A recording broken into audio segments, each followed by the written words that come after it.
కాకినాడ నగరంలోని ముఖ్య కూడలిలో జిల్లా పోలీసు యంత్రాంగం విస్తృతంగా వాహనాలను తనిఖీ చేపట్టింది. శనివారం కాకినాడ నగరంలోని Achampeta junction, Sarpavaram, Bhanugudi junction, Annammaghati centre ప్రాంతాలలో ట్రాఫిక్ లా అండ్ ఆర్డర్ పోలీసులు వాహనాలను తనిఖీ చేశారు. ట్రాఫిక్ 2 సిఐ డి రామారావు పర్యవేక్షణలో ట్రాఫిక్ లా అండ్ ఆర్డర్ ఎస్ఐలు సిబ్బంది వాహనాలను తనిఖీ చేశారు. ఈ సందర్భంగా సిఐ రామారావు మీడియాతో మాట్లాడుతూ జిల్లా ఎస్పీ జి బిందుమాధవ్ ఆదేశాల మేరకు డీఎస్పీ దేవరాజ్ మనీష్ పాటిల్ సూచనలతో వాహనాల తనిఖీలు చేపట్టడం జరిగింది. ఈ సందర్భంగా సిఐ రామారావు మీడియాతో మాట్లాడుతూ జిల్లా ఎస్పీ జి బిందుమాధవ్ ఆదేశాల మేరకు డీఎస్పీ దేవరాజ్ మనీష్ పాటిల్ సూచనలతో వాహనాల తనిఖీలు చేపట్టడం జరిగిందని వివరించారు.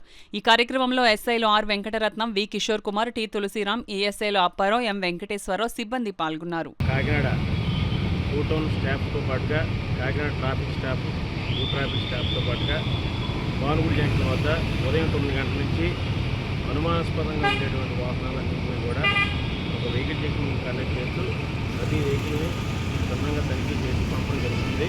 ఈ తనిఖీలో భాగంగా అనుమానాస్పదంగా ఏదైనా వెహికల్స్ ఉంటే వాళ్ళని ఆపి లోపల ఉన్న డోర్స్ కూడా చెక్ చేసి ఏమైనా అనుమానాస్పదంగా ప్రెజెన్స్ ఏమైనా వెరిఫై చేసుకోవడం జరుగుతుంది. ఇవన్నీ కూడా మా కాకినాడ జిల్లా SP sir Shri G Bindu Madhav IPS sir యొక్క ఉత్తర్వుల మేరకు మరియు మా ఏఎస్పీ గారు